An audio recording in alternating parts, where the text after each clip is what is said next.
ભેજા બાજુ કેવા કેવા પેંતરા રચી રૂપિયાની ગેરકાયદે કમાણી કરી લે છે તેના ચોંકાવનારા અને અનેક કિસ્સાઓ સામે આવતા રહે છે। હજુ થોડા સમય પહેલા મોરબીમાં નકલી ટોલ નાકું પકડાયું હતું। હવે જૂનાગઢમાંથી પણ નકલી ટોલ નાકું પકડાયું છે। જૂનાગઢના વંથલી નજીક ગાદોઈ ટોલનાકાના મેનેજરે આક્ષેપ કર્યો કે કેટલાક અસામાજિક તત્વો ટોલનાકા નજીકથી ગામમાં વાહનો ડાયવર્ટ કરી ગેરકાયદે ટોલના પૈસા ઉઘરાવી રહ્યા છે। જૂનાગઢના વંથલી નજીક આવેલા ગાંદોઈ ટોલનાકે પણ અસામાજિક તત્વો દ્વારા ટોલનાકા નજીકથી વાહનોને ડાયવર્ટ કરી પૈસાનું ઉઘરાણું કરાતું હોવાનો દાવો કરાયો। ટોલનાકાના બાબતે ભૂતકાળમાં પણ ટોલનાકા મેનેજમેન્ટ દ્વારા ફરિયાદ કરવામાં આવી હતી। અહીં ગામ લોકો આગળ 500-700 મીટર આગળ એક ટ્રેક્ટર આડું રાખીને વાહનો ડાયવર્ટ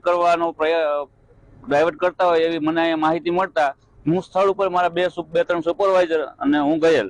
ત્યારે ટ્રેક્ટર હતું। મેં વંથલી પોલીસે જાણ કરેલ કે ભાઈ અહીં લોકો એવું કરેલ છે, વાહન ડાયવર્ટ કરવાનો પ્રયત્ન કરે છે। તો એ લોકોએ મારી ઉપર પાઇપો લાકડીઓ વડે અને કુહાડી લઈને હુમલો કરેલો।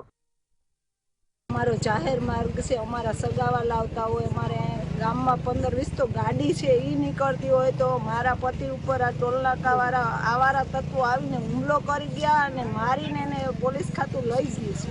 એટલે આ રસ્તો અમારો બંધ થવો ન જોઈએ।